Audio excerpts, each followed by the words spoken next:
The U.S. now leading the world in deaths, topping 20,000. Comfort Now is just pulling into dock here in Midtown Manhattan. Police officers can be seen dragging a man from the bus for allegedly not wearing a mask. Then canceled many spring activities, sporting events, graduation, and prom. But some are even worried about meeting all the requirements for graduation. Right now, we're keeping separation. We're getting rid of the plague. But all that will change tomorrow. Like many, they're not taking any chances. This video is for the class of 2020. Our senior year has been stolen from us by a global pandemic. Senior prom, graduation, and our final year of high school sports all gone. Seemingly overnight, there are friends we will never see again, teachers we will never get to thank, memories we will never get to make, and hours of training ostensibly wasted. Many of us had been looking forward to this year with great anticipation. We were excited. Senior year was supposed to be the best. We get to graduate, we get to go to senior prom. Something I've heard, but I will now never get to confirm, you remember for the rest of your life. And for those of you like me, this was going to be our season. I didn't hope, I planned on winning the state championship and getting the school record in my sport, track and field. So trust me, I understand most of your frustration, anger, disappointment, and remorse.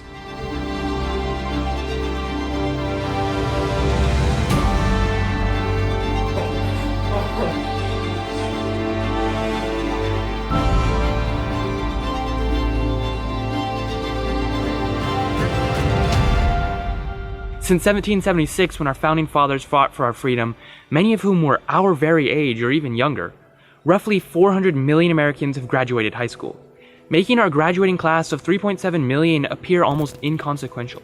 We account for about 1% of all the Americans to graduate high school. In the end, graduating high school isn't that big of an achievement. In fact, 90% of everyone our age is expected to graduate this year.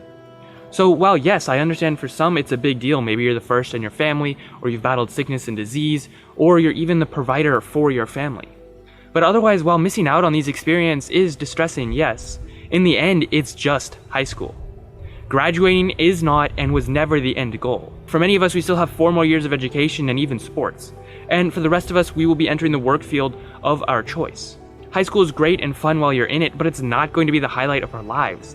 And if it is, well, the day you look back and realize that, you'd better do something to change it. And to everyone who's comforting us and feeling bad for us, thank you. We appreciate it. But it's time for us to grow up and move past it. Grieving over lost memories won't help us create new ones, and it will not prepare us for the next stage of our lives. And it won't, most importantly, make us better people. Holding on to what could have been does not build character. Character is built by walking through trials like a global pandemic, and coming out not having spent the whole time pouting and moaning, but growing and learning.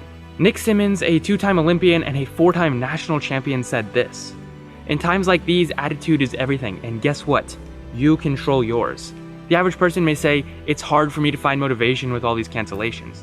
The champion says, "What does this make possible, and how can I use this time to get better?" For many, it's hard to find the motivation to push forward right now, but the champion sees this as a huge opportunity to get a leg up on the competition.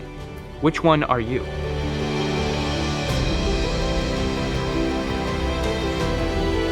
We don't even have anywhere close to the worst senior year right now. Seniors in the 60s were being sent to Vietnam, in the 40s they were sent to Germany, and in the teens they were sent to the worst possible place, the trenches of World War I. Yes, I just watched 1917. So next time you wake up at noon and then spend the entire day crying about missing graduation, remember Thomas Alva Edison High School. Never heard of it? Yeah, neither had I. Thomas Edison High School in Philadelphia had, during the Vietnam War, roughly 800 students at any given time, best I can figure out at least. And of those few students, 64 young men lost their lives in the line of service. I'll let you do the math on that percentage. While the seniors of those decades were being sent out to fight and die, you're being sent home with the internet, something you can use to learn anything you want or entertain yourself endlessly. But instead, many of you are using it to whine about having things canceled. And yes, I get it. It sucks, but it's not the end of the world. And posting about how sad it is does nobody any good, and it's just annoying. So please, try and move on, try and grow, and try to embrace that champion's mindset and act like an adult through all of this.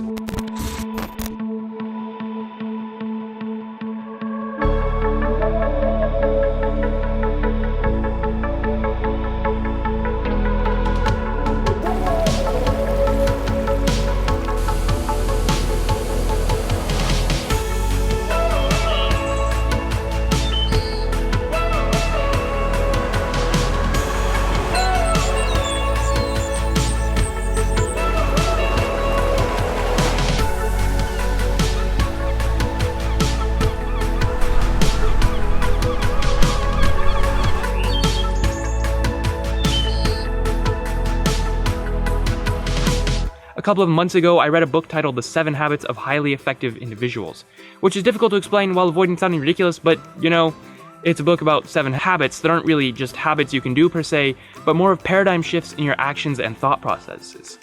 Anyway, I'm not trying to sell you the book, it's definitely a good read, and I've linked it below if you're interested, but I want to talk about the first habit in the book today. And I really think it applies to this video. In the book, the author Stephen R. Covey calls this habit being proactive, but let's call it what it is, not being affected by your surroundings, their events, and the people in them. He explains it something like this. There are 2 kinds of people, reactive and proactive people. A reactive person would say something like, she makes me so mad. A proactive person would say, I control my own feelings. Going through life without letting things get to you and controlling your emotions when you can is so nice. Reactive people take a passive stance. They believe that the world is happening to them. They say things like, there's nothing I can do. That's just the way it is. They think the problem is out there, but that thought is the problem itself. Reactivity becomes a self-fulfilling prophecy, and reactive people feel increasingly victimized and out of control. Proactive people, however, recognize that they have a responsibility, or a response ability, which Covey defines as the ability to choose how you will respond to any given stimulus or situation. Anyhow, don't let your situation control you. Be yourself outside of the different stimuli that is or is not in your life. So seniors of the class of 2020, I am sorry everything is cancelled. I understand, and it's not fun. I was excited for prom and sports just like you. However, we now have the rest of our lives to look forward to. High school isn't the end or even the highlight. Graduating isn't that big of a deal. Everybody does it. Just try and enjoy what you can, and move on. Anyway, this has been Echo Productions. I'm Silas Willoughby, and I will see you in the next one.